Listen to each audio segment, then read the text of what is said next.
But yeah, we're professionals. We understand how the whole podcast game works. So we're going to watch this movie opening weekend. We're going to record our thoughts the Tuesday after opening weekend on August 6th.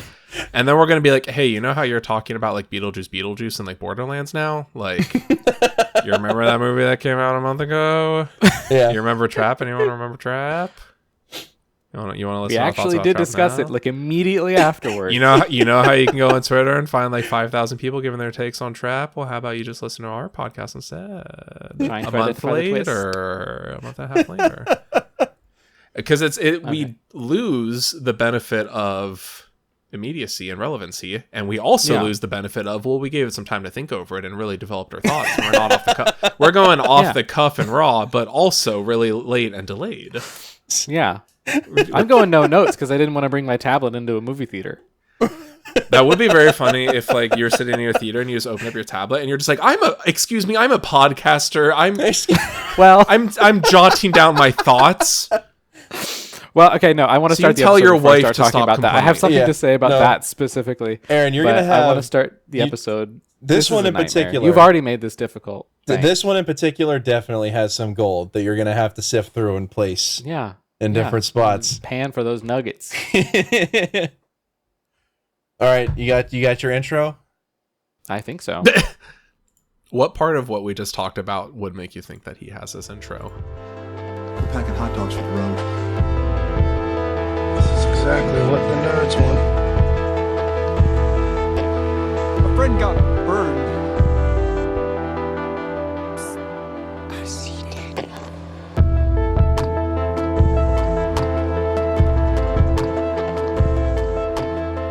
Hello and welcome to In Oeuvre Our Heads presents Season 2, Shyam-all-in.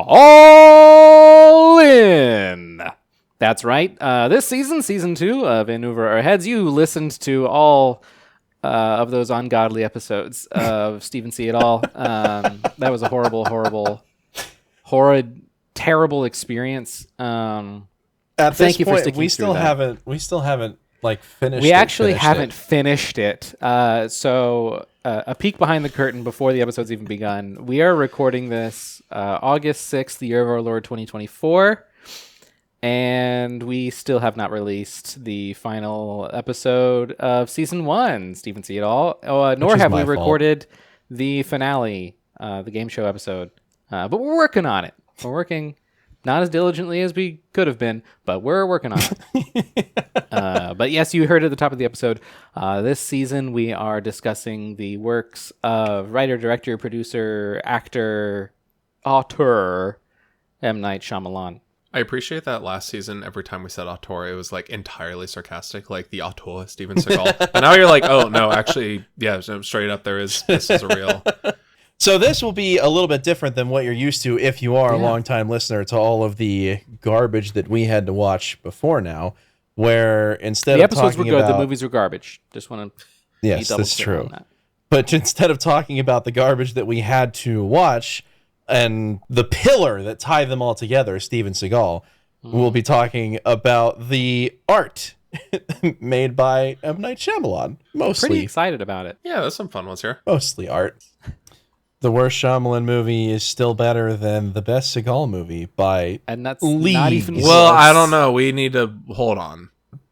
We need to watch some of these before we're so confident that's... Are you sure about that? We're going to be scientific about it. I'm not ready to say that because gun to my head, would I rather like rewatch Under Siege or rewatch The Last Airbender? Like, do I think The Last Airbender or Under Siege is better? Like, I think I don't want to like even put these two in the same league because Shyamalan is clearly much better than Seagal. But like, I wouldn't so confidently state that the worst Shyamalan is better than the best Seagal. I think there might be a touch of overlap. Okay, maybe. I don't know. I think the best of Seagal might just kiss the wingtips of the worst Shyamalan. I don't know. Maybe you know what? Maybe I'll rewatch The Last Airbender and I'll be like, you know what? This is the best live action adaptation. Everyone was Maybe wrong. I'll watch it and go, you know what? Maybe watching this movie immediately after rewatching the entire original series was a bad idea. And I shouldn't have done that. Yeah, we have our own little Shyamalan twist here this season, and we'll be watching them in reverse order. And that is because, as of this recording, this past weekend was opening weekend for Trap, which I'm sure everyone was talking about back when it released, but since you'll be hearing this episode far in the future, we lose all relevance. It's okay. But I'm sure all of you went to see it. Everybody went and saw this movie. It just made, Josh Hart $1 tillion. Everybody saw it opening weekend and the second weekend. Like, we're all trap heads. We're all Shyamalan-pilled, and we're ready to talk about what a fun movie this was. It's been great. So at the beginning of this season, I want to talk about a couple things, just in general about M. Night Shyamalan and our experience with his art, and then about this movie. So first of all, what has been everyone's experience with Shyamalan films? Nothing. Absolutely none. I've seen none of them. Tabula rasa. Excellent. That's I was so worried. good. I was worried that you're gonna have to talk for like 5 minutes about your in-depth relationship with like everything that Shyamalan has ever produced, and how you've watched all of them, and how you're a big fan, and you've read his biography, and you visited the house where he was born. I'm going into this with nothing. I have no knowledge about this man, his movies, other than the one I just saw, with the exception of the Shyamalan Twist. Everybody knows the Shyamalan Twist. But, I mean, I guess the real question is, what we're seeking to answer this time, we're not out to watch all of Steven Seagal's movies so you don't have to. This time, we're seeking to answer one question, that is, do they all have the twist? Yeah, is that his signature? Or is that just a thing he did like 4 times, and then And this has been known for it and ever then since. people haven't really gone to see the other movies, so they just assume Yeah, it's there so too. like my relationship with Shyamalan's filmography, his oeuvre, is like I've seen a few of his movies. Somehow I picked like the worst ones to watch, or the ones that are considered the worst. Like The Last Airbender and After Earth, but those are the only ones I've seen. And then you just like hear about him. He's just As a kind of in the concept. air. Yeah, so like the Shyamalan is just kind of a concept in film. And I want to know if that's true or not. Is the popular image of him a true image? Does it represent the man? Yeah. Because I've seen very few of his movies, so I don't know. Yeah, I've seen, so like all of us, seen Trap now, opening weekend in theaters. Let's go. I saw the trailer for Knock at the Cabin like 4,000 times because we got the AMC Stubs, A-list membership, and they were showing that a lot last year. Every movie. And I really wanted to see it. Didn't get out to that one. Let's see. I saw Last Airbender. I mean, I grew up as a bit, Avatar Last Airbender fan, so I didn't just see Last Airbender. I was like watching the Nickelodeon Studios exclusive behind the scenes previews of the movie before it came out, so I was crushed opening That's weekend. gonna be a rough episode. That's gonna be a really rough one for I think Aaron and I specifically. Yeah, we'll get into this more when that comes around. Yeah. But I also have zero experience with Avatar: The Last Airbender, so we'll be going into that one. You pain me. I guess perfectly open-minded in a certain way. So vote now to get on your phones. Text, Avatar in all capital letters to 8343232 if you want Hans to watch all 3 seasons of Avatar: The Last Airbender and all 4 seasons of The Legend of Korra. If we can force him into doing that, I would love that. That'd be so funny. And I've seen a long time ago, I saw Signs. I think that was one that it was some kind of overnight Boy Scout thing, and I think if my mom knew I was watching Signs, she wouldn't have been happy, but I think I saw that one when I was real young, and that's about it. I really haven't seen most of these. Weirdly enough, to be Signs, The Last Airbender, and The Visit. But The Visit I actually saw in theaters, because that was, I think, the first time I heard, again, talking about how we all have this general idea, this general consensus of Shyamalan. I remember back when I was in college, no, he's after, the stinkers of The Happening, The Last Airbender, after, The Visit, Shyamalan's good again. Trust me, guys, you gotta go see The Visit is good again. So I saw that one in theaters. So we'll see. We're all going to learn a lot on this little journey here. One last thing before we really dig into it. This will be also a little bit different from Steven See It All Season 1, in that we probably won't be summarizing these movies because they're very well known. You know what happens in Signs. You know what happens in Trap. If you've I seen don't know the what ads happens for in it. Signs. We probably should give, But maybe not as detailed, like some kind of a summary. We'll give like a maybe, very, but very brief synopsis, not a the- blow by blow like we were doing last season. Right. Yeah.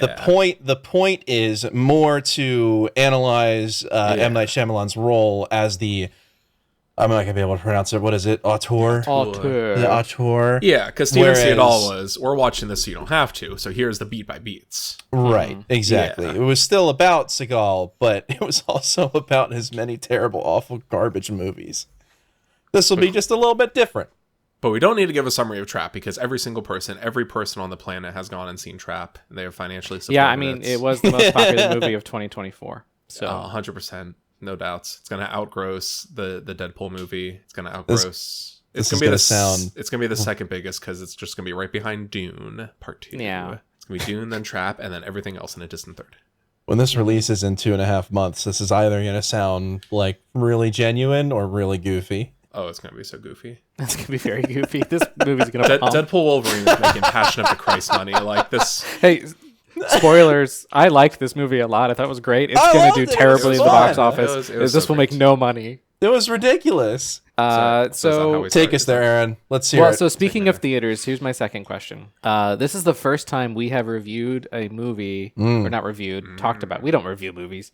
No. The first time we've discussed a film that we watched in Not theaters. until Rotten Tomatoes puts Rotten We Tomatoes literally puts us gave on their list. 49 5-star ratings over the course of the last year and a half. How is that not reviewing movies? I can't count us as legitimate movie reviewers until Rotten Tomatoes gives us like be fair, access Yeah, to I'm not write going to say reviews we on their review platform. movies until Rotten Tomatoes says To that be we're fair, allowed I don't to. count most people on Rotten Tomatoes as legitimate movie reviewers. We're not accredited. Boom, throwing the gauntlet down. No. We're not We gotta accredited. be part of the critics. Yeah, The critic We intelligence. want to affect the scores of those 49 movies. bring them Remember? even lower. But this is like a monkey's paw though. Imagine just like as a silly goofy bit, we're trying to affect the scores of all these shitty Seagal movies, and then like Monkey's Paw Curl, we actually do affect the scores of these M. Night Shyamalan movies. Oh, No, but yeah, well, that would probably be for the better, I would imagine. that might be good. I don't know. Maybe. Well, so That's okay, not as a I was monkey's saying, paw moment. That would be saying, incredible. this is the first time that we're talking about a movie that we saw in theaters, and I have some stuff to say about my theater going experience. What was your experience like sitting in the theater watching this movie? You didn't watch Sniper Special Ops in theaters? No. For a second, I thought you were talking about American Sniper, and I did see that in theaters. I did a whole season on Seagal movies. I forgot Sniper Special Ops existed until it took me a second to How could remember you what movie forget? you were That was the talking about. worst one. It was the worst one. No, the worst one was Maximum Conviction. So Hans, myself, and my wife went to go see Trap.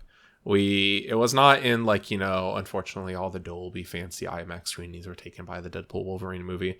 Shame. But it was like a pretty good size. It was a solid theater. It was not sparse, not, Spartan, but not like jam packed. It was, people showed up. We were going to like an 11 a.m. showing on Saturday, the best time to see a movie. It was fun. It was fine. It was good times. I did not have, unfortunately, this movie will receive an implicit like ding to its score of like a 0.5 star because I did not have my poppy corn and my sody pop.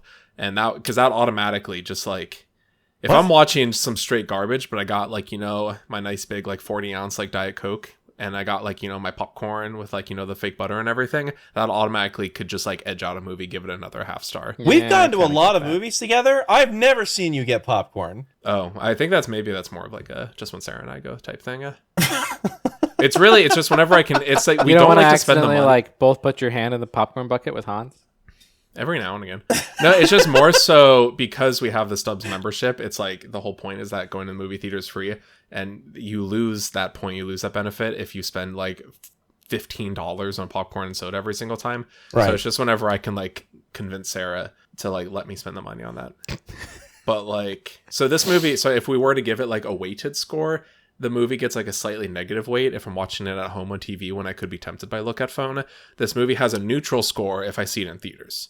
And it gets a slightly positive weight, like a 0.2, percent weights, or whatever fractions, I don't know. If I have my popcorn and soda pop, that automatically makes every That's movie a better. terrible system. No. I'm not saying this is a system. I'm not saying this is system. something I'm not saying this is something I codified that I intentionally support. I'm just saying the idea. That's exactly what you're saying. No, that's exactly Hans, what shut you're saying right now. What I'm saying is that you need to be this is a disclosure. This is not a system. This is the idea of the purely objective film review is a facade. It's a smokescreen that people use to package their opinions into what they claim to be objectivity.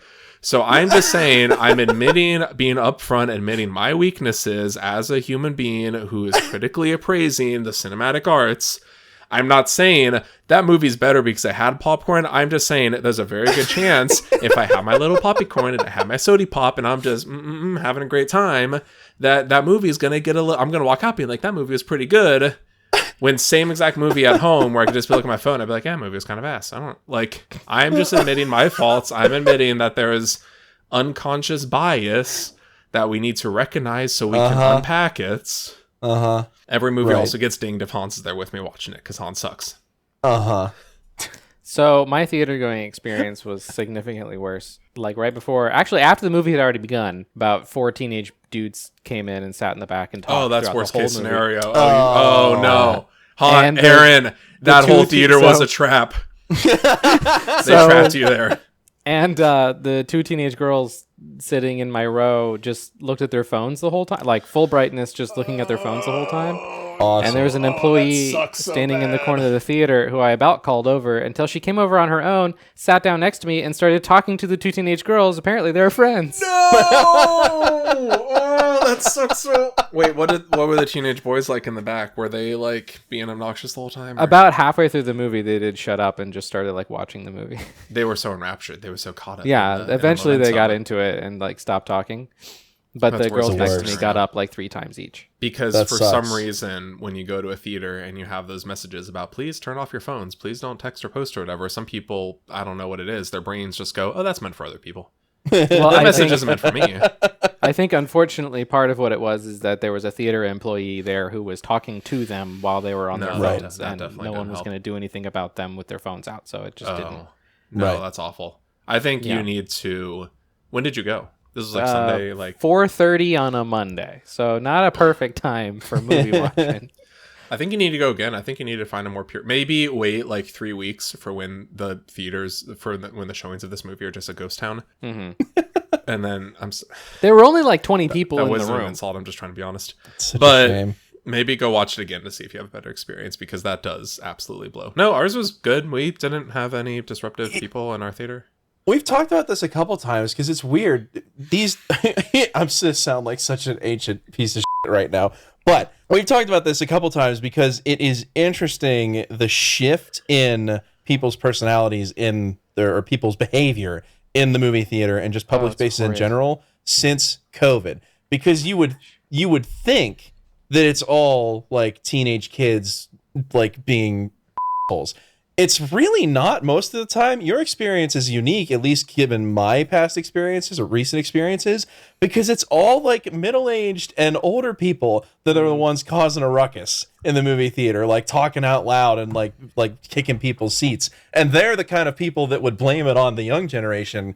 But more often than not, the like kids, people our age and people half our age, are perfectly quiet and respectable in the movie theater. Yeah. Yeah, I want to say when we went to see Horizon and American Saga and another movie, I can't remember which one. There were like 2 movies that we saw in the last couple of months where we kind of like, it felt like we snuck into like a retirement home screening of these movies. Yeah, we're doing the classic podcast bro thing of talking for an hour about anything but the thing that we came to talk about. There was one that we saw it and like, it was just like, people talking the entire time, like whispering at each other. Just, it was absurd. It was ridiculous. I was like losing my mind during it. So that was our experience of watching it. But here we are here to talk about this movie Trap.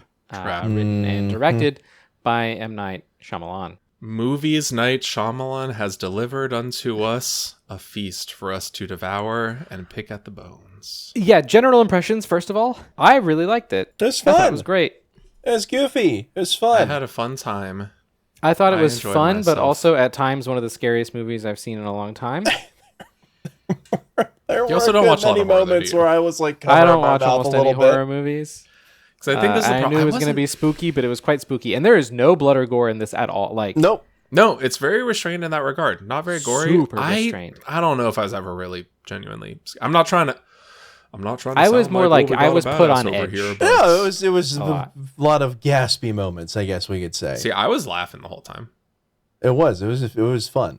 I don't know. Maybe I just I have more was just sensitive laughing. heart. I don't know. I don't know what it is, But let's get down to the point here. Yeah. Was there So- a twist? Well, so just what happens in the movie, very basic. So a man named Cooper, played by Josh Hartnett, takes his daughter Riley, played by Ariel Donahue, to a concert by Lady Raven, played by Salika Shyamalan, daughter of M. Night Shyamalan. He crazy wants to do coincidence that something he nice managed for to his... get her for that film. It was Can't believe he amazing. managed to get like the real life Salika M. Night Shyamalan. Like She was great.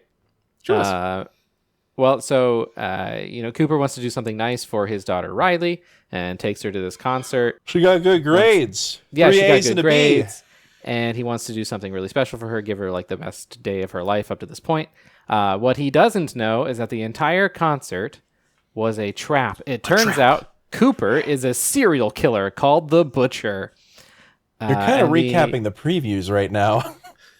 The preview That's gave the- away the entire That's movie. the first like 30-minute Okay, Hans, I need to put you in your place here a minute. Now you want to be like, we're not going to do a whole recap. We're not giving all the details. And then he's like, I need to make sure you know she got 3 A's and a B. Like, we need to make sure you get that detail. And then you're like, now hold on. Now you're just recapping. Just keep moving. Just the- keep the- moving. That's what Hans says when he knows he's wrong. He's like, No, you're just no, recapping the no, premise. Hans, spoiler alert, the first 20 minutes of the movie is explaining the premise of the movie. That's how movies work. So it turns out that everyone in the production team and like all the police are in on it. They know, and Lady Raven knows, and all the stage crew know, and like everyone who works at the stadium knows that this is a trap set for Cooper, aka the Butcher, and he has to figure out a way out of this situation. And he is very slowly outsmarted by the people around him who understand people better than he does and are able to manipulate him to finally be caught in the trap. But full spoilers for this movie, it is suggested that he gets away at the end. But yeah, is there a Shyamalan twist? Hans, do you think there's a Shyamalan twist in this movie? I don't think so. Now that's given my very, very, very, very, very, very limited experience with his movies and his style. But I'm not asking for your experience with his movies and his style. I'm saying, is there a Shyamalan twist? Whatever a Shyamalan twist is. Because I think that's like we said, that's the question for this season. Is the Shyamalan twist a real thing? Right. And I don't think there is one. That's in what this he's known movie. for. Is it real? Yep. I don't think so in this movie. Zachary? It's kind of hard. If you were to ask me, like if you asked me to identify one, I think the twist would either be when you learn that like Lady Raven is like even in on it, like because obviously there's a bunch of police here and they're trying to capture it. Like the twist would either be when you learn that like they found this ticket stub and like Lady Raven is in on it and she's trying to help them, and like the trap goes even further deep than you would expect. Or probably you can make a stronger case. The twist would be that his wife knew and his wife intentionally set up for the ticket to be found. Mm-hmm. That it's not just, we found this ticket. Like you're told, we found this ticket and we set this concept up as a trap. And then you find out his wife suspected, so she left a ticket there just kind of hoping the police would investigate and determine if it was him. Like she didn't know for certain it was him. Right. I think, but it's not like it doesn't feel like there's a moment like, the guy was dead the whole go time. and rethink like, the it whole feels like there movie are now. twists and turns, but there's I not was like, waiting- the big twist. I was waiting for well, first of all, sorry, Aaron, your thoughts. So I don't think there is, but I think the movie is aware of the idea of a Shyamalan twist. I think the movie intentionally plays with his reputation. Yeah. Whether it's real or not, whether that makes is an sense. actual thing he does or not. I think the movie, like the way it's written, the way it's structured, is aware of the idea of a Shyamalan twist and plays around with that. And I will explain more, but Hans, you had something to say. I was waiting the entire time for it to turn out that Lady Raven was like, actually, show me your secrets, or that his wife was in on it. And like when he shows back up at the house after the police had left, and She admits to him that she was the one who left the ticket to cue the police on his going to the concert, blah, blah, blah, blah. I was waiting for her to be in on it, and they were going to, like, come up with a way to escape together or something. I don't know. Or for her to kill him. Like, I don't know. And none of those, like, I was waiting for a very, maybe not obvious, but, like, a big shift in direction of the movie, and that didn't happen. I was waiting for a definitive twist, and the twist I was waiting for was that his wife is also a serial killer, like they're a duo. Boom. Same That's what wavelength. I was waiting to happen, and it didn't happen. That's why I say I think the movie is aware of that, because there are a couple shots, just a couple really small things that make you think, that made me think that she was in on it. Like she had a recording of one of his kidnappings at one point late in the movie. It's just very brief that she sees a recording of one of his kidnappings. And I thought, oh, is it like her recording, or did the police give that to her, or like what happened? Because throughout the movie, Cooper is like looking at pictures of his murders, and he has like a live feed of one of the guys he's kidnapped. And so it looked for a second that she was kind of doing the same, and I was waiting for a Shyamalan twist, and it didn't happen. And I think the movie was baiting me into thinking that was going to happen. And then it didn't. So if there is a Shyamalan twist, it is that there is no Shyamalan twist. It wanted us to think that there would be. Yeah. And we'll have to see, because like we talked about, we don't like I don't know if that's real. I know like 3 movies in, he was known for the Shyamalan twist. So from that point on, kind of like you said, that's something these movies have had to intentionally or unintentionally grapple with. Like, regardless People of will whether be the movie looking has for a a twist twist or not, you have to make the movie assuming that audiences are coming here expecting a twist. Yeah. So you have to kind of intentionally have a twist or intentionally not have a twist, which is not the kind of baggage that most movies have. Most movies just exist. Yeah, it's true. If you're watching a Wes Anderson film, and if you like show up to a Wes Anderson film, you're like, okay, I'm gonna see pastel colors. Where's and the lots of cutesy twee diorama, symmetry Wes? and like some really great needle drops. Like that's just gonna happen, and those things happen in almost every single. But imagine if you were to go to one now, if like after he's been doing this for like decades, you go to a movie and there is no needle drops or like no cutesy twee diorama. The whole thing is shot on handheld.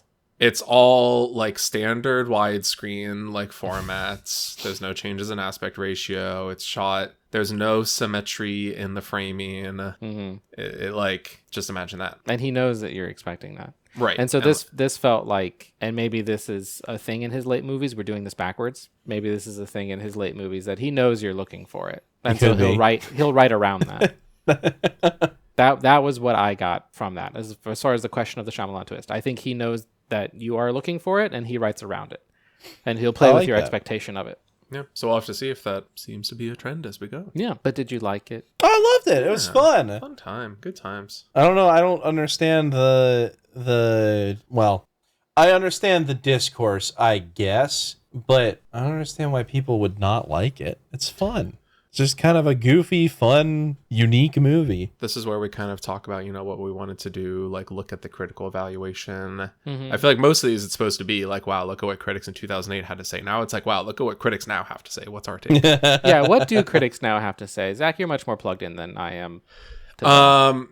So, I mean, how niche do you want me to go? Start wide. Okay. So wide. Mixed reactions. Okay. For solidly mixed. I do think mixed, ranging from what to what. Did they think Cooper was really awkward? Because I think Josh Hartnett actually absolutely crushed this role. Okay, now see, this he gave big serial killer energy to film Twitter. So the reason I asked that is because the general thing I would say is, it's kind of mixed. It seems like audience score is slightly higher than critic score when you look at like Rotten Tomatoes.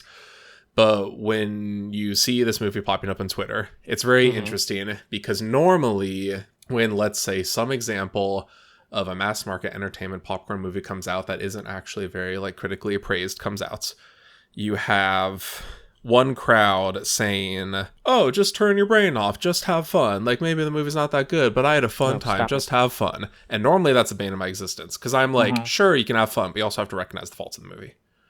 So normally I disagree with the just have fun, just let people enjoy things crowd. Because I'm like, yeah, you're allowed to enjoy it, but like don't diminish critique of it because of that. Like critique is allowed to still exist. Yeah. It's just interesting. Here the tables have turned because normally you would expect that like the new Marvel movie comes out and people are like, oh, just have fun with it. Who cares? Like these critics are just looking to have like to be mean for no reason, just have fun. But in this case, it honestly feels like the people, like the film Twitter people, the Kino, the people who follow critic scores and don't like that mass market popcorn junk, they're like, I had a fun time. This was a fun time. Just have fun with it. Why people be mean to it? Like, there's been like a weird reversal of, if you just kind of follow the general vibes of this loose conglomeration of people known as film Twitter. Yeah. It's like, it might be surprising who is saying this movie sucks and who is saying just have fun. But I had fun. I thought it was great.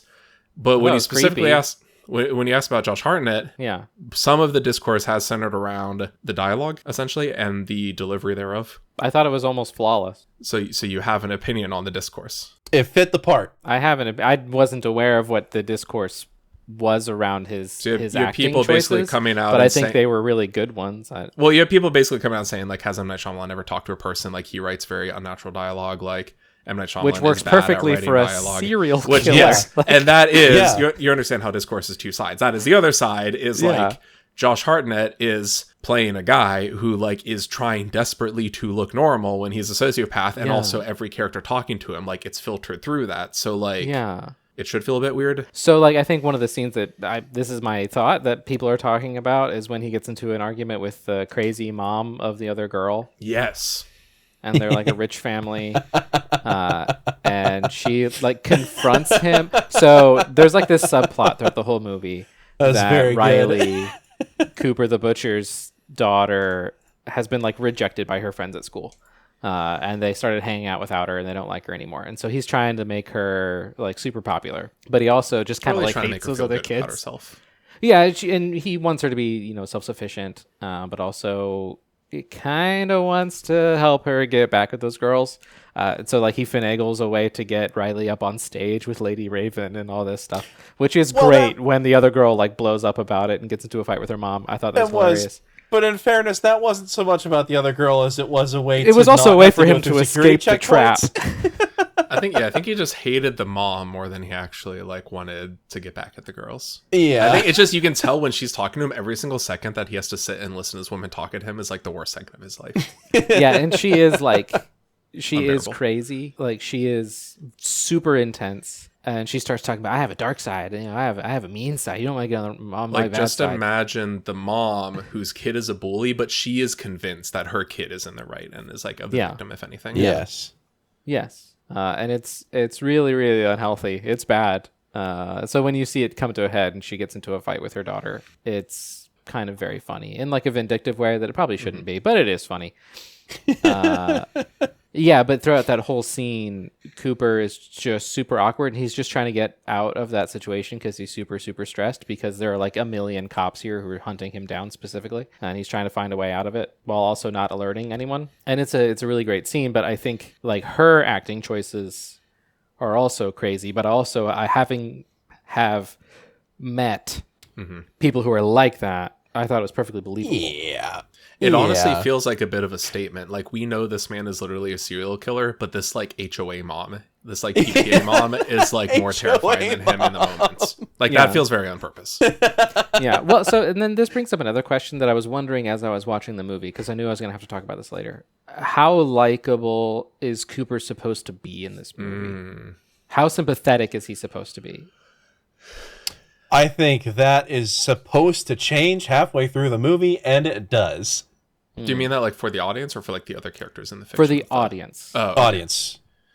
Yeah, no, I mean, for me, I can say personally, you kind of like understand that as the fiction of the movie. Like, obviously, in real life, I don't want any serial killer to get away, but I find myself for the first half of the movie, like, kind of hoping that he gets away, even though you know he's a bad guy, because you're given his like POV and you're following him. But much like Hans said, there is like a certain point where you're just like, no, this man needs to hang. Like, so I never wanted him to get away. I thought it'd be kind of fun if he managed to get away. I wanted to see someone outsmart him, because I think the way that the film made him not relatable but sympathetic was by making him very competent. He's very good at what he does, at everything he does. But not good enough to go up against 1,000 cops and the FBI. But maybe that's kind of at the end. It's like maybe he is good enough to do that. But for me, the sympathy with the character came from him being really competent, and just I want to see people who are. I enjoy seeing people who are good at things do the thing they're good at. Mm-hmm. Yeah. I didn't want to see him get away. That was never a desire that I experienced while watching the film, but I did want to see him like do something cool, and someone else do something cool to like stop you. Until he had Lady Raven alone in her dressing room and like told the whole story and told her everything that was going on. Then I'm like, oh, okay, no, you're not just like mostly holding it in, but do this crazy thing. Like you're actually a psychopath all the time. Yeah, and you're just kind of barely hanging on to being normal. Well, and he talks about that. He talks about that later, how he almost is living like two lives, and he has to keep them separated. Never, like never it's not just touch. Yeah, normal dude with occasional moments. Like it is. There is always he is on this tightrope balancing between Which the two. There was one line that was like brilliant. I thought this was really, really excellent. That went into the psychology of Cooper as a character. It's when he locks his family finds out that he's the butcher, and he locks his family in a bedroom.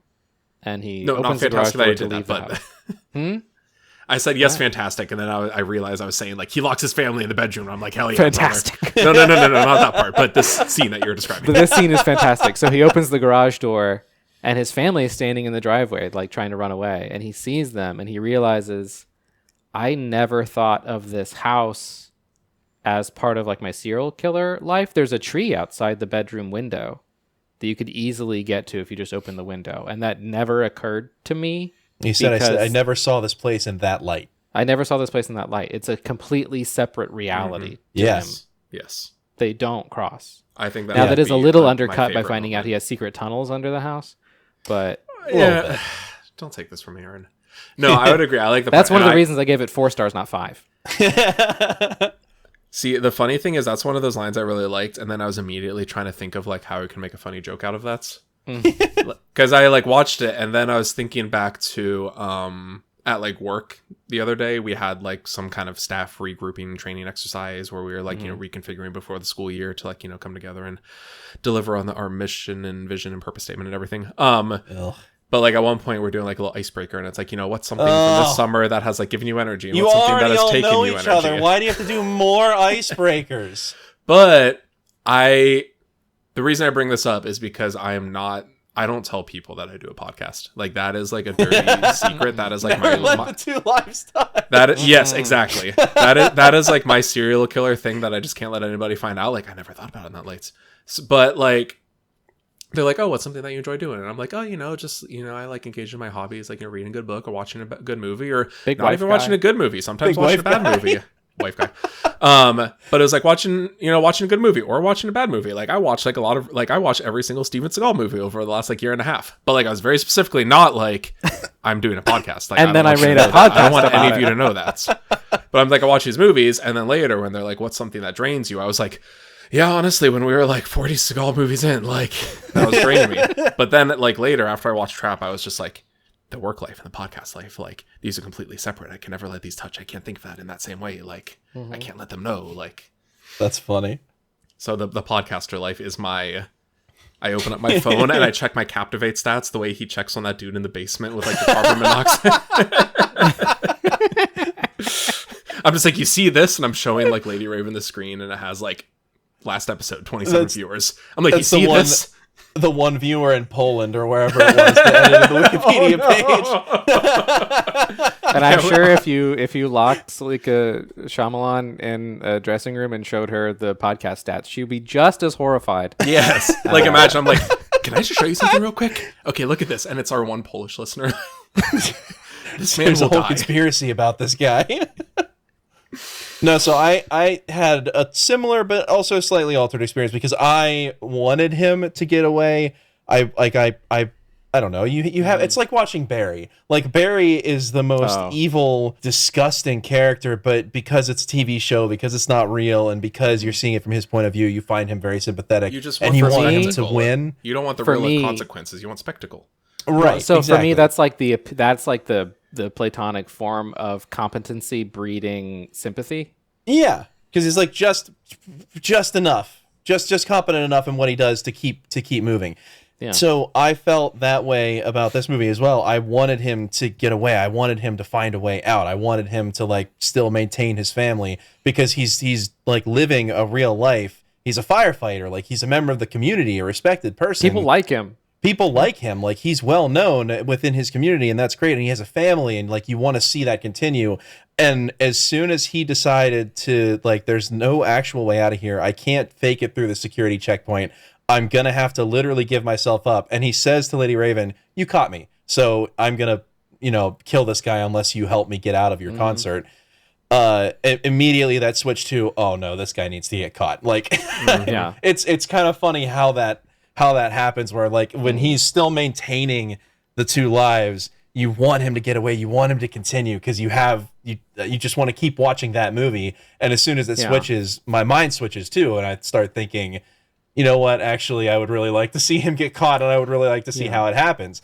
And maybe that's exactly like you said, Aaron. Maybe it's the movie knows that, M. Night knows that, and he wants to toy with you. Maybe that's the twist. Well, yeah, and I think like that shows. So up to that point in the movie, you just see him interacting with his daughter, and then step away from his daughter, do a serial killer thing, and then go back to his daughter. Steal a walkie-talkie, explode like a fry cook, and burn her face off. That was like brutal. That was brutal. No blood though. It was crazy. No blood, but yeah, it was absolutely brutal. And the way, like rough. Again, this guy, I don't understand. Maybe it's because he doesn't actually deliver any lines in that moment. But when he like goes from smiling and looking at other people to looking at this girl that he just maimed, and his like just completely straight feels face nothing about it. Feels absolutely nothing about what just happened. That was just a means to an end to find out that he can't actually get, the roof or wherever he was trying to access by creating that distraction.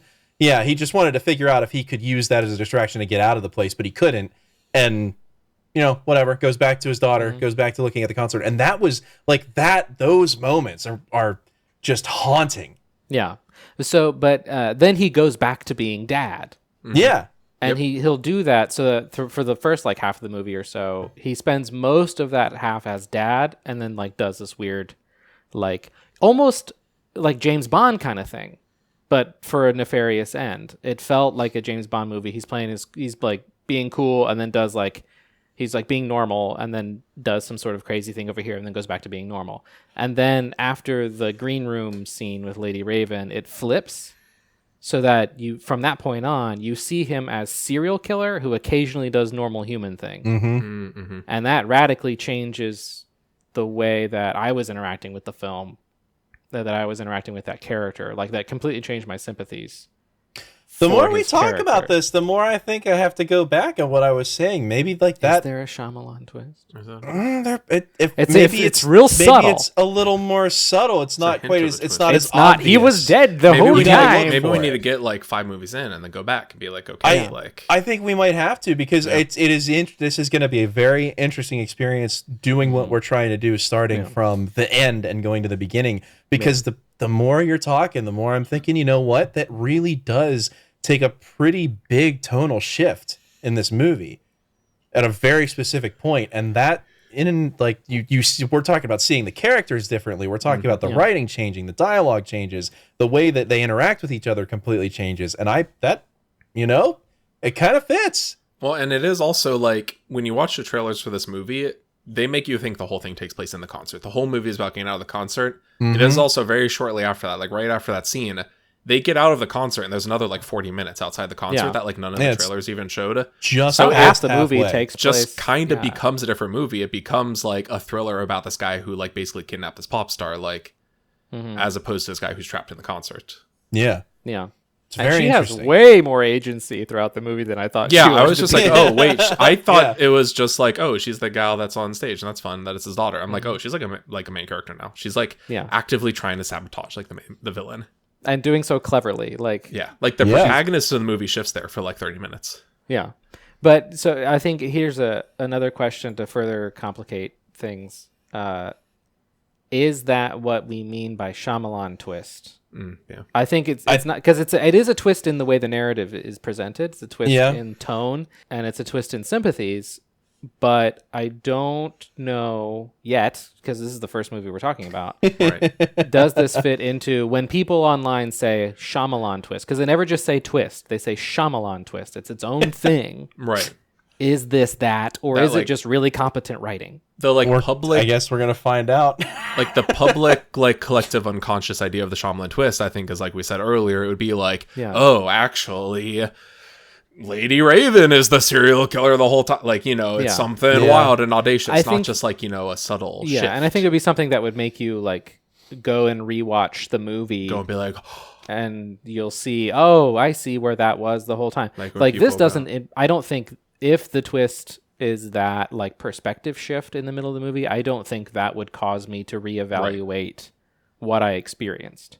Like, I think maybe fair. it'll help if we use a non-Shyamalan twist as an example. Like, Fight Club. Fight Club is not an M. Night Shyamalan film, but Fight Club has the Shyamalan twist. It has a Shyamalan twist, yeah. Like, and then you go back and you're like, oh, none of the characters like interact with Tyler when like the narrator's there. Like, you notice the details. Oh, he's not able to make outgoing phone like it can't receive phone calls, but it received Tyler Durden's phone call. Like, it makes you reevaluate the movie was subtly hinting towards it. Yeah. One thing, it doesn't hint towards the twist, but another bit of, in a similar vein, like him switching between like serial killer and like dad mode, a moment that I really, really appreciate, and that was funny in the moment and I really appreciate now, is kind of like when he first like realizes he's trapped, and he makes this whole big deal about how don't let the two lives touch. Like, even we're talking about throughout this movie, he's like dad or serial killer, like one or the two. I think my favorite is when he's trying to be dad, but the panic is causing like the serial killer infiltrate in there.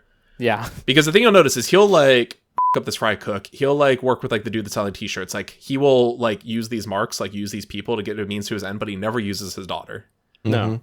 Well, until the end, whenever he gets her. I guess that's not true, because then he uses her at the end to get her backstage. But I think up until that point, he's like, he tries not to involve his daughter in it that much. He's like, literally, I'm gonna leave and go do my serial killer stuff, and like not. Well, and like when he's sitting at the kitchen table, and just takes his shirt off for some reason, and he's talking about hey, he's I was jealous.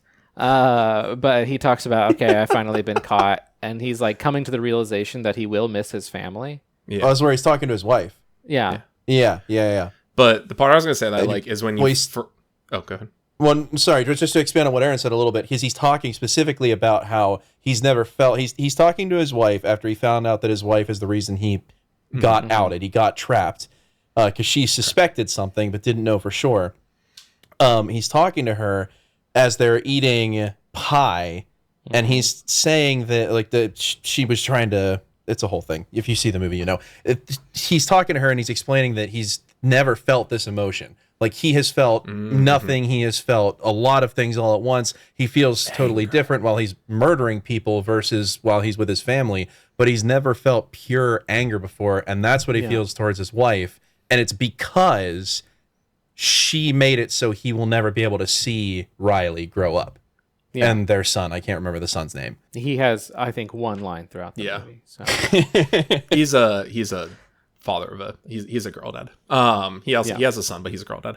But the part that I really like is when he first panics, like when you first see those lives bleeding together, when he realizes like, oh no, I'm gonna have to like, I want my family separate from this, but now it's like affecting me and my daughter, is when you see that like trapdoor open up for like the one like singer to come out of. Because you can tell he's turning it on, like he's switching between serial killer and dad. So this moment that I really like is when he just turns it on way too much. Yeah, like he's like a dad, so he's just like, oh hey, teach me about that kid slang, huh? Like, and that just kind of feels like a real dad moment. But when he's like, why don't we go explore that trap door, huh? You see that trap door there? Wouldn't that be fun? Maybe we can. Why don't we go explore? Like, all of a sudden he just like switches into like not dad, but like a kid's television show, like a Blue's Clues dad or something. Like, why don't we both go down that trapdoor together? Huh? Wouldn't that be fun? And his daughter's just like, you're being weird. Like, immediately she's like, you're being weird, dude. And I think like that, like, again, it's another one of those, it feels like weird dialogue delivered unnaturally, but like, yes, this is because in universe it's weird dialogue delivered unnaturally. He's not authentically saying things. He's writing a script for himself and then reciting it to other people.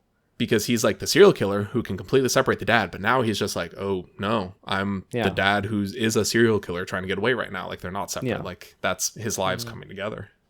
It's fantastic. Yeah. That when and Josh Hartnett, he just knocks out. He crushed it. Did a great job. Fantastic. I mean, so did the girl who played. I mean, pretty much everyone in this I thought was really great. But the girl who played Riley, Ariel Donahue, that was great. the amount of times, because there's like 4 or 5 times when she's just like, Dad, you're being weird, stop. Yeah. Like that's half her dialogue, and it was great. That and screaming and freaking out because Lady Raven wants to do something that cool and with just her. being like Half the time because Lady Raven's like, your dad's a serial killer and I'm going to have to try and stop him. So let's do something fun together that he can't logically say no to. That has to be really weird. Imagine being that girl having like literally the best day of your life. Like in real life, you are a Swiftie and Taylor Swift came over to your house and she is playing a song on your piano. Like that's, you know Lady Raven is a that's a Taylor Swift. But like imagine, and then you find or I was thinking like Ariana Grande, but...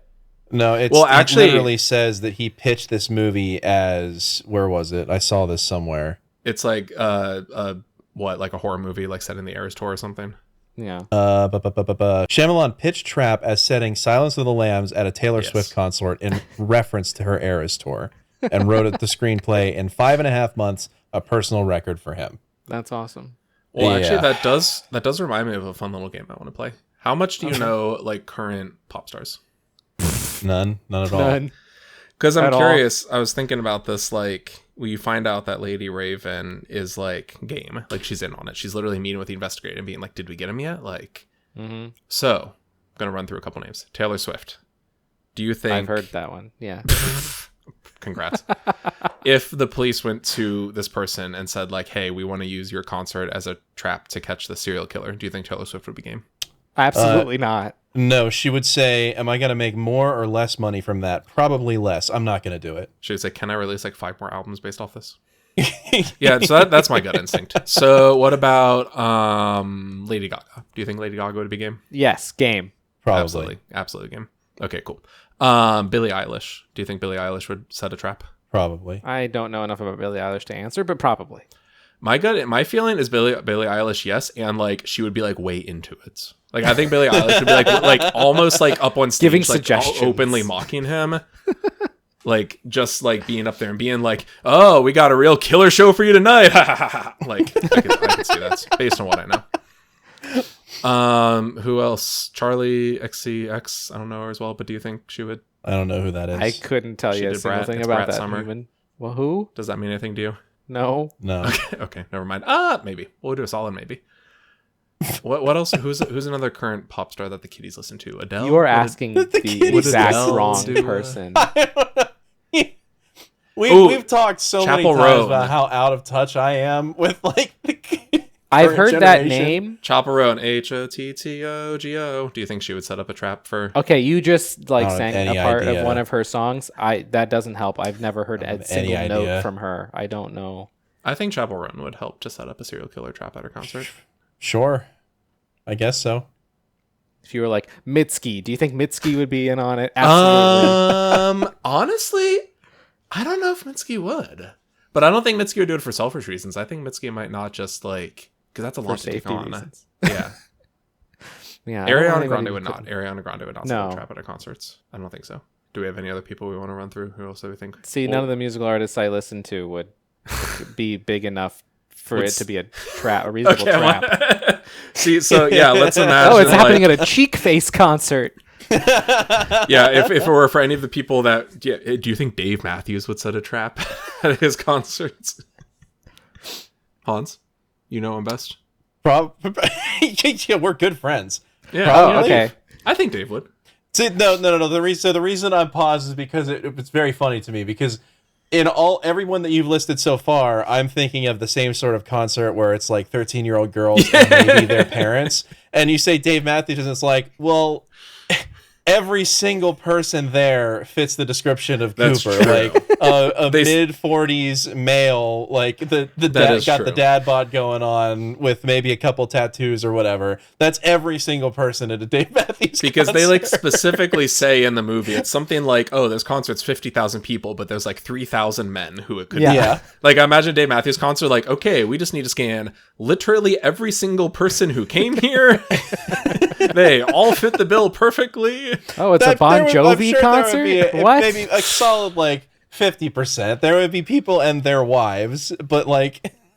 Wow, people and their wives, Hans? Really? Oh my God, you know what I mean. Like this, the people of that crowd are the people who grew up with it in like 1995. Like we found this receipt for tickets to a Billy Joel concert. Well, also, I like to it's imagine... very funny to me because it would be that demographic is the whole thing. So just imagine if like Aaron and I like, okay, so we're trying to catch a guy at this the Mountain Goats concerts. We need to check all 120 people here and see if... Yeah, it's not like... Yeah. Oh no, the killer is a depressed guy in his 30s. Oh no. It's a Mountain Goats concert. We'll never find him. But yeah, no, it is fun to imagine, like, just apply this to any artist. Whoever your favorite artist, whoever your favorite music artist is, think if they would participate in this and if that would even work in the first place. Fun thing to do at home, dear listener, is write your own write your own story outline, but replace Lady Raven with like your favorite musical artist. You can go ahead and send us those. We have an email address. You can send those to our email address. Wouldn't that be fun? Like do some classic ones. Like we'll read the best one on air next episode. How about that? Oh, okay. Big promise. It's also, what is funny about that though, about doing this little exercise, that this was based on a real thing. Did you know that? What, really? Or it was inspired part by a real life thing. It's inspired by, it was back in the 80s. This one is very funny though. Somewhere. It's very funny because in this one they're trying to trap one dude. This one they were trying to find like a bunch of like fugitives. They ended up like arresting like 100 people. Oh my god. 1985. What's funny about this though is that the trap they set, this wasn't like we found a ticket, so we're trying to arrest this person.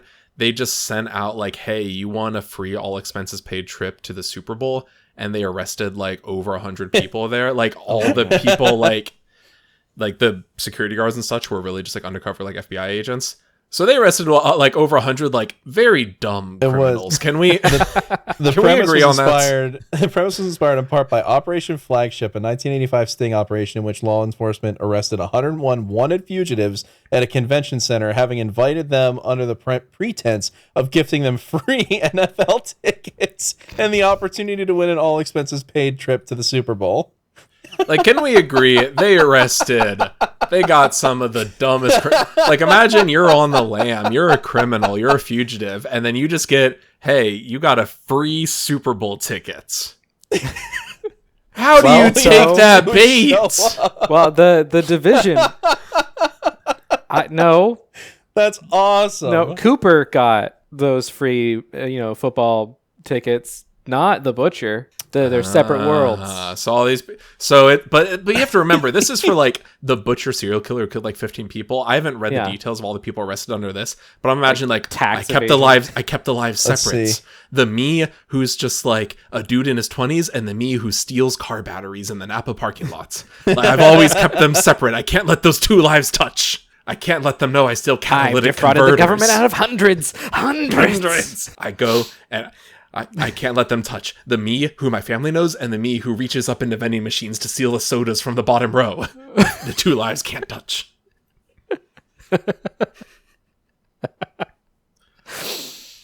Are you trying to figure out what did they do, Hans? They were? That's what I'm looking for it. What were their crimes? I'm looking. I don't see anything. It just says that there were 101 fugitives. And so it looks like they actually, in this one, they knew who the people were, and they were just trying to get them like out of hiding. They wanted to find them. Mail. They knew their names and addresses. Female officers disguised as cheerleaders were used to discreetly frisk the fugitives for concealed weapons by offering hugs and putting their arms around their waist. It must have been so easy to be a cop in the 80s.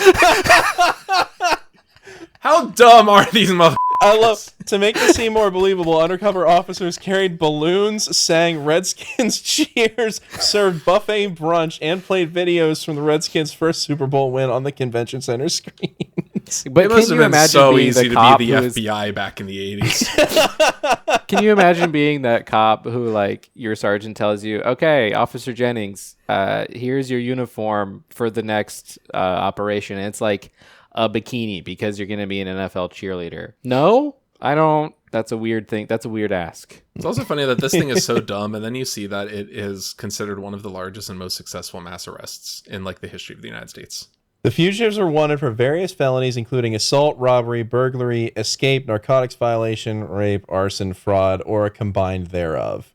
Of the 3,000 people who were sent invitations, 167 replied positively to the invitation. Okay. Just imagine though living in that area of that stadium, because like you're just like this, like all of a sudden one day they're like, hey, we're just gonna have a couple hundred burglars, murderers, and rapists like convening together in one location. Which I guess wild. would basically be like, you said what this was happening, they were acting like it was a Bengals and Redskins game. It would basically be like every other Bengals and Redskins game. But they sent invitations to 3,000 people. Like, these weren't... I thought they were, like, connected in some way. No, they were just like, hey, bunch the of arrests are random down. We Some have a bunch guy of people just we said, suspect. Like, hey, let's just I got an idea. Let's shotgun see if it this and works. see how many people we get back. Like, Let's Just see if crawling this for works. criminals. that's awesome. Have you Imagine ever being tried one that of the- again? Imagine being one of those people. You're like, man, there were 3,000 of them. 167 replied, and they made 101 arrests. What percentage of that out of 3,000 is 101? Like, you're one of those people. You're like, God, you got to be kidding me. Wait, no, this can't be real. What? So it was Chief Deputy U.S. Marshal Tobias Roque who brainstormed it. And Tobias Funk, what? Good one, Hans. Oh, But when he sent it out, play along. Give me something. because this is funnier. Okay. When they sent out the invitation letters, they were signed by a Michael Detnaw, which is just one it's spelled backwards. Wait, what? When they gave a phone number for people to call, the operator would redirect them to a business manager named Marcus Crayon, which is narc spelled backwards, and the song "I Fought the Law" was playing in the background. They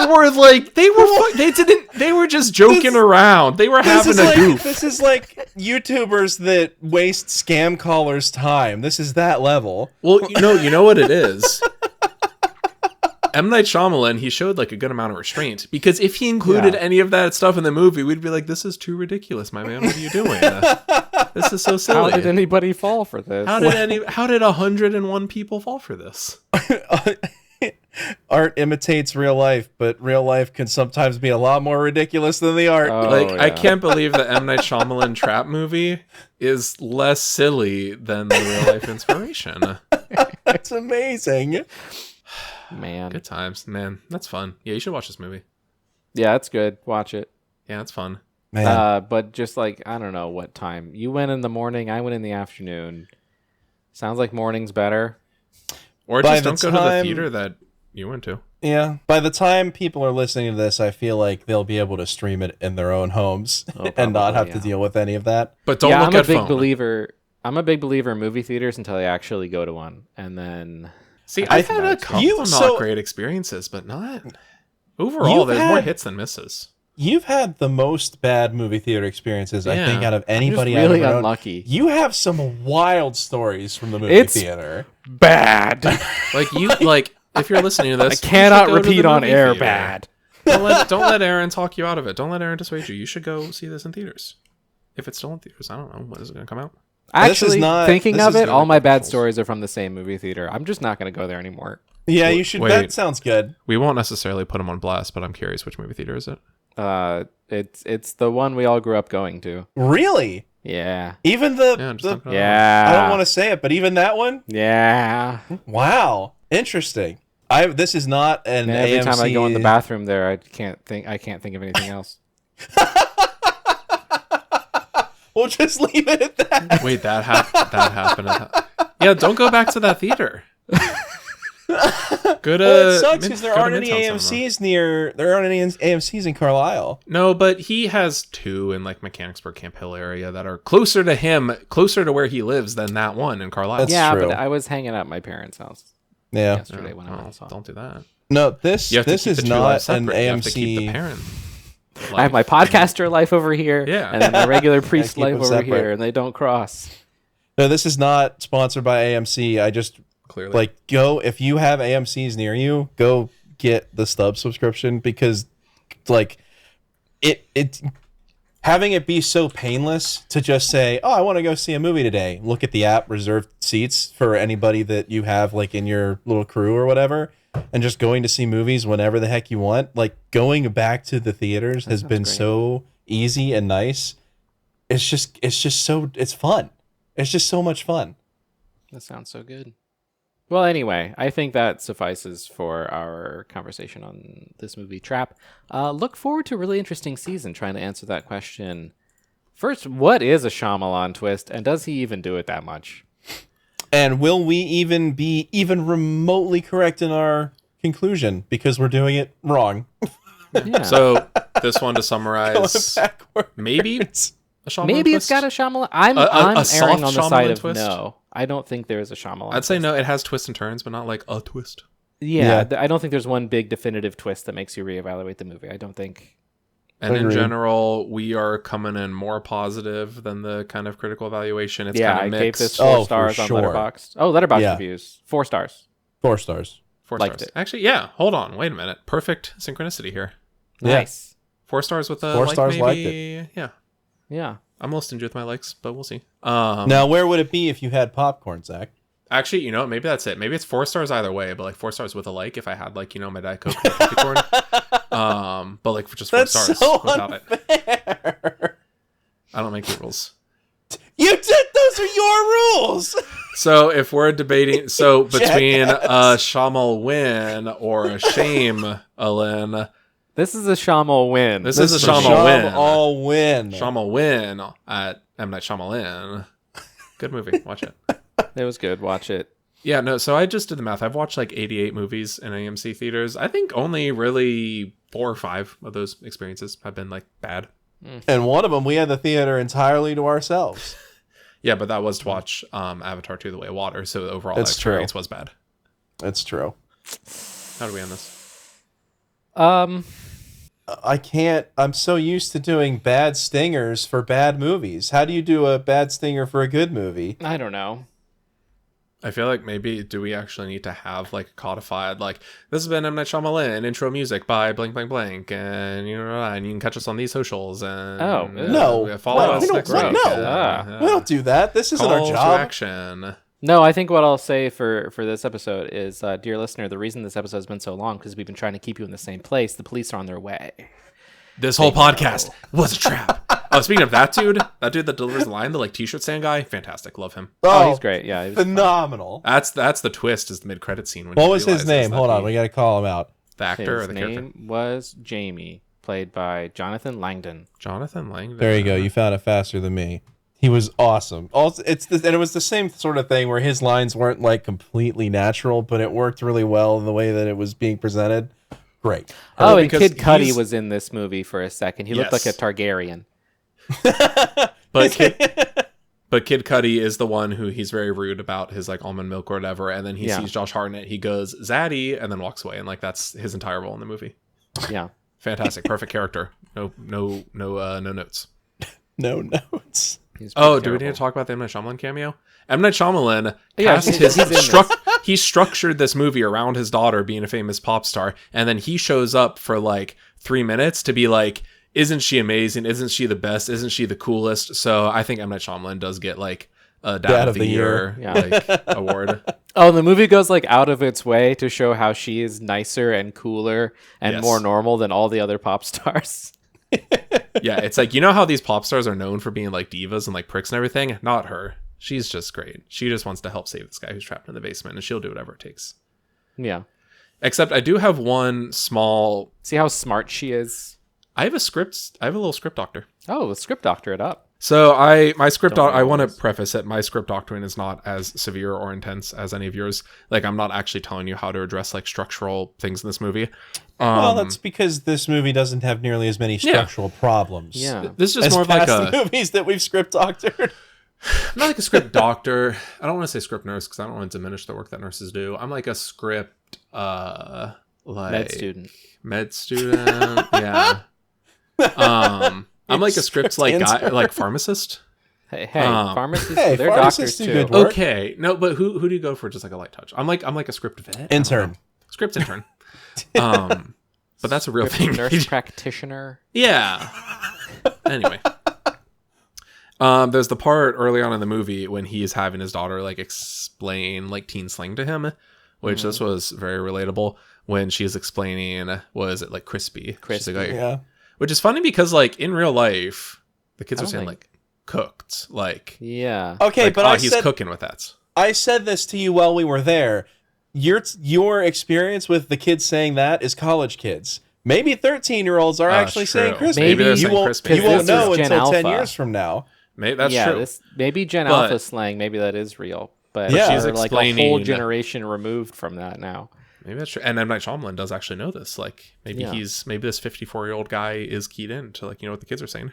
But she's explaining crispy, so he's like, oh, that concert was so extra fried. And she's like, no, Dad, you don't say that. It's so embarrassing. But later, actually, like, as you unpack this movie, you learn that he has, like, he serial kills because he has weird mommy issues. Like, growing up, he was not normal. He was a sociopath, and his mom, like, realized it and, you know, tried to address it. So now he has, like, a weird thing for women speaking to him, like, authoritatively as, like, you know, a kind of, like, mothering figure. But I bring this up. These two do connect, I promise. Because there is a slang that you'll specifically hear the people say about, like, mostly, like, female actresses or musicians or pop stars, which is like, she's mother or she's mothering. Are you familiar with this? Is this registering at all, or am I completely sounding like a crazy person? No, so it would be like Lady Gaga, like, oh, she's mother, or and just like, oh, mother is mothering right now. And it's not actually based around, I feel like such a narc, like, trying to explain slang like this. It's not actually based around maternal traits. It's kind of just another way to say, like, she's slaying, like, she's killing it, she's doing a good job. Like, she is everything. She is queen. She is perfect. Yeah, so out of touch. So you'll just hear, like, you know, the new you see Furiosa, and you're just like, oh, Anya Taylor-Joy is mothering in this, you know, that's context. But in this movie, Lady Raven actually mothers. Like, she is trapped alone with him in a car, and she has been briefed by, like, the FBI handler investigating him. So she tries to, like, it's really weird because M. Night Shyamalan is, like, filming his daughter look at Josh Hartnett and going, like, you've been a bad boy. There's one way for you to fix this. You can be a good boy. You can fix this. Yeah. And it's obviously meant to be uncomfortable. I was uncomfortable. Yeah, no, it delivers. I mean, it was a really, really well written scene and well acted. It was great. It is, and because then later in the movie, it's supposed to make you uncomfortable. And later, that is how they catch him. The FBI handler, like, he's in a hallucinatory state, and she poses as his mother and gets him to stop long enough for him to be tased and, like, for them to arrest him. Like, it's hinting that is actually based on research into his character. But it's just funny because my script doctor would be, you should have her explaining at the beginning of the movie, like, the slang term for, like, mothering, and be like, Lady Raven is, like, she's mothering. And, like, you know, Josh Hartnett can still say something embarrassing, like, oh, does that mean she's being mommy? And his daughter's like, no. Dad, stop. No. Right? See, it writes itself. But then at the end, Lady Raven is mothering. She is mother. She is giving mother. And she's trying to do it to stop a serial killer, to save her life. Yeah. So that's just like, you could have taken a fun moment and, like, really tied it in deeper to the themes of the movie and the actions of the characters. Well, then, can I do one little script doctor as well? Sure. You don't need to ask my permission. Do what you gotta do. The script, you know, nurse's office in a underfunded public school. Always gotta be underfunded, man. Come on. Go ahead. Are you trying to say that the nurses in underfunded schools don't do as good of work as the nurses in well-funded schools? No, they're actually heroic. They're trying their best. They're heroic. No, but I will say one thing, because I already talked about this very briefly, but I just want to hit it again because it really did bother me.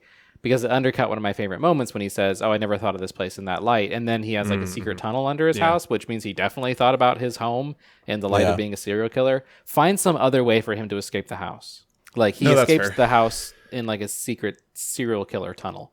Find a different way. It, like, comes out the neighbor's hedges or something, they say. Because that undercuts one of the best moments in the movie. No, I think not enough that I, like... It doesn't, like, ruin the movie. It doesn't ruin it.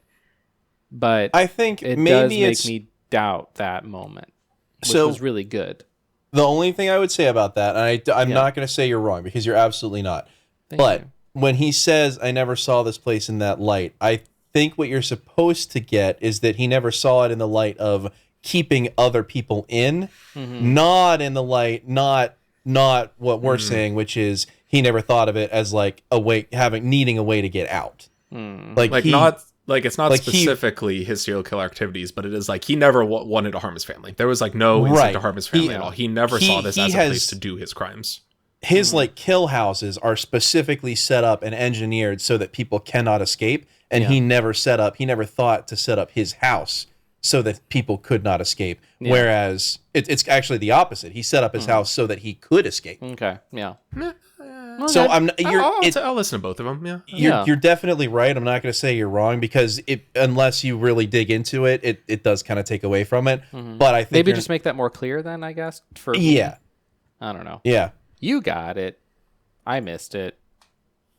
Maybe that's my fault. I mean, it's I absolutely see both sides. Yeah. I think it's like a fair suggestion. I think you could be like, hey, I'm Night Shyamalan, not like, hello, movies Night Shyamalan. I am here to give you like a correction to fix your movie. It's more just like, hey, got a little tweak for you. What do you think? Feel free to say no. Just a suggestion. Yeah. Hey, maybe I just didn't get what you were going for. Maybe I misunderstood that moment. Very, very possible. I thought it was this, and I think a way to make that more clear would be to do this. But if not, then hey, I am not, M. Night Shyamalan, auteur filmmaker. Right. But also, if he is listening, I would just say the way you promoted this movie by just doing these fun little factoids leading up to it on your Twitter account, that was great. That was fun. I had a lot of, I got a lot of enjoyment out of like the month leading up to this movie when he would just talk about how he shot it on how you, Mr. Shyamalan, how you shot it on like 35 millimeter film. That was really cool. And how you talked about how the camera vantage point of the concert is always based on where the characters are, like the height and like the closest to the stage is based on the characters. That was really cool. That's a fun detail. Yeah. I did get a lot of enjoyment out of Zach sending me tweets about that. That was good. Thank you. Yeah, no, I think that'd be fun if you had more movies. I'm not on Twitter, but Zach is, and he's my Twitter. Unfortunately. That'd be fun if more of these movies had like directors who were just passionate about the art of filmmaking and just shared fun little facts about the production leading up to the release. Yeah, it's not a magic trick. You can reveal how you did it. Yeah. It doesn't ruin the magic. Like, honestly, because I think if I just watched this movie and afterwards, I was just like, ooh, did you notice how like the concert, the perspective of the camera is always based on the characters? That'd be fun. But it doesn't like ruin it to be like, I saw that, so while watching the movie, I was noticing it, and that was pretty cool. Then I'm like, oh, now we're seeing his viewpoint of backstage because they managed to get backstage. Like, that's almost, you're seeing them get closer and closer to a potential exit. Yeah. It's like learning about the Force perspective in the Lord of the Rings movies doesn't ruin the Lord of the Rings. Makes it cooler. Yes, absolutely. So I like it. So thank you, Mr. M. Night Shyamalan. Okay, now I don't know how do we okay. No, I think that's a good way to end it. Thank you. Thank you, Mr. M. Night Shyamalan. That was great. Thank you. I am Shyam-all-in. Movies this is a great start. I'm Shyam-all-in. I'm Shyam-all-in both feet. Yeah. Maybe that might change later, but what could possibly be happening that might make us think that we're not all Shyam-all-in anymore? What air could possibly bend and make us not be as into it anymore? What I don't know. Could we go to? No, we'll have to look at the signs of the times. Ah, oh my God. There we go. There he is. The water's looking pretty good, but there's a lady down there? I don't know where I was going with that one. Well, my spirits are unbreakable right now. I am good to go. Oh my God. I'm so excited. I'm feeling a little torn or maybe split over it. Maybe by the end, I'm going to be feeling pretty old, but, Sometime after the Earth. Stuart Little. All right, that's it. There it is. That's it right there at the end.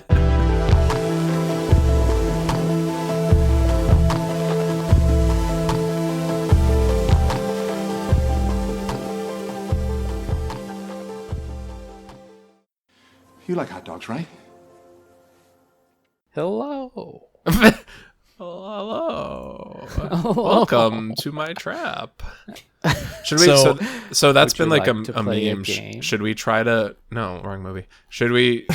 This is like a meme going around. Should we try to make this a thing? Like the intro is just like, yeah, there's these three podcasters, okay, and they set up this whole podcast just to trap them and make them talk to each other about movies. This whole podcast is a trap. Like these three sickos that watched 49 Seagal movies. Well, we needed to, make them watch other movies. This whole podcast is a trap. True serial killer behavior. Yeah, honestly. Do you know how often I would watch like Josh Hartnett in that movie, like try to make a normal face, and I'm just like, me.